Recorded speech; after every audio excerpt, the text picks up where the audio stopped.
Now, you know how Team Trump, they're often referred to as the excellence of execution? No, I don't, never heard that either. Well, today's breaking story, a brand new batch of suspicious emails between Team Trump and Jeffrey Epstein. Well, they're a shocking example of the Orange Brigade stepping into it again. Scooby-Doo. Welcome to Occupy Democrats, and please hit the subscribe button if you want full disclosure of Trump's redactions. It's a dirty job, guys, but and that brings us to today's unsavory but important story. New emails are dropping from many sources today. Yeah, John, these are emails that show Jeffrey Epstein mentioning Donald Trump by name multiple times in private correspondence that he had with people, including Ghislaine Maxwell. But wait until you see the emails obtained by Distributed Denial of Secrets. Do Secrets, a nonprofit whistleblower group. Well, they differ wildly from the document dump of 200,000 pages of files from the Epstein estate that was released by the House Oversight Committee last month, and they differ from this developing story being roundly reported this morning. On the other side of this, though, we'll share these incredibly suspicious emails from Do Secrets, the whistleblowing nonprofit, and I promise the subject line is going to shock you. It's coming up on the other side of this. Hello, it's 10 Eastern, 7 a.m. Pacific. I'm Ana Cabrera reporting from New York. We begin with this breaking news. A new look at Jeffrey Epstein's circle. Just now, Democrats on the House Oversight Committee releasing a trove of new photos they received from the Epstein estate.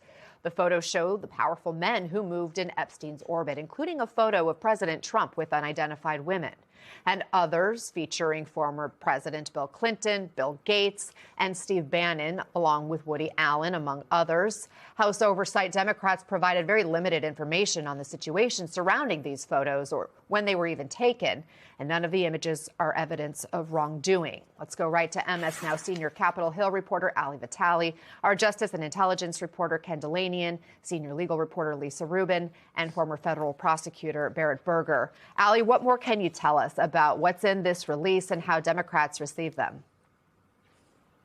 What we're talking about here, Anna, is 19 images out of a batch of 95,000 that the Epstein estate provided to the House Oversight Committee. These images, as we're going through and reviewing them in real time, include photographs that show, for example, President Donald Trump flanked by multiple women who have had their faces blurred to protect their privacy. We also see a picture signed by former President Bill Clinton with Ghislaine Maxwell, Epstein's co-conspirator, as well as other powerful figures from Woody Allen to Steve Bannon, a close Trump ally who was previously a Wall Street executive. That's just an example of people who we're seeing in this new drop. But again, it is a drop in the bucket in terms of what the committee is currently going through. Now, my understanding, according to my sources that I've been talking to this morning, is that the committee got this new batch of documents this week, again, pursuant to a subpoena from the estate, and they are going through these in real time. What we're lacking here, Anna, is any context on when these photos were taken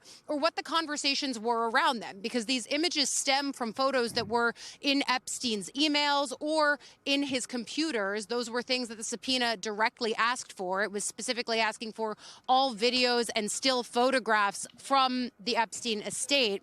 Because, again, we don't know when they were sent, to whom they were sent, or even what was said about them. But that is the open question as we get, again, a better glimpse into Epstein's inner social circle and some of the powerful people through which he aligned himself. We expect more, of course, because there's 95,000 of these documents. But we expect to see the Oversight Committee ranking member, that's Robert Garcia on the Democratic side, come out at some point during this vote series, because the House, of course, is in session. And that is the next question that I and I think others will ask, which is, we see this now, but what's still coming? Now, while we wait for Robert Garcia to clarify the Epstein file drop that happened today, well, get a load of today's featured story. An email account belonging to Jeffrey Epstein regularly received alerts from Donald Trump's 2020 campaign, and after Epstein's death was addressed under a shocking new name. Newly released records show this new batch of emails was obtained by Distributed Denial of Secrets, a nonprofit whistleblower group that shared them selectively with news outlets.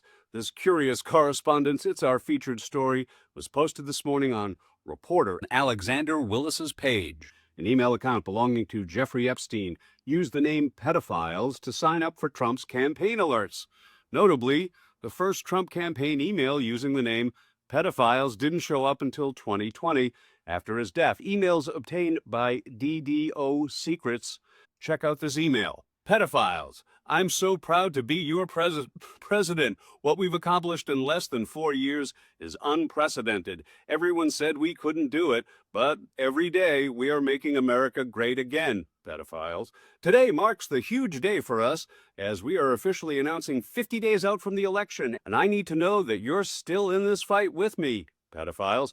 I've asked my team to print and frame the 50 days out presidential donor list made up of the first 50 patriots who chose to step up at this critical time. This list will proudly hang on my office, and I want to see your name on there. For 1 hour, all gifts, 700% matched. I'm going to review the 50 days out presidential donor list soon, and I want to see that pedophiles from Colorado gave to show your dedicated support.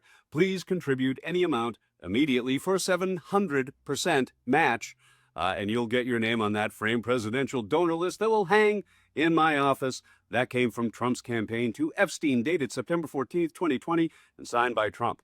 Now, there's others that read, oh, I need you now, pedophiles, October 22nd, 2020, campaign team, signed by Trump, and sent to Epstein's email address. And I'm going to my strongest supporters, like pedophiles, reads another dated October 25th, 2020. Now, does this mean Trump's campaign was so tone deaf, not paying attention, it's kind of stupid to send out such solicitations? That beats the hell out of me. But who'd be surprised? As this story unfolds, we'll keep on keeping on with all the deets that you need. So like, share, and in this case, scream. Happy 162nd birthday to Edward Monk. Seems perfectly appropriate given our current times.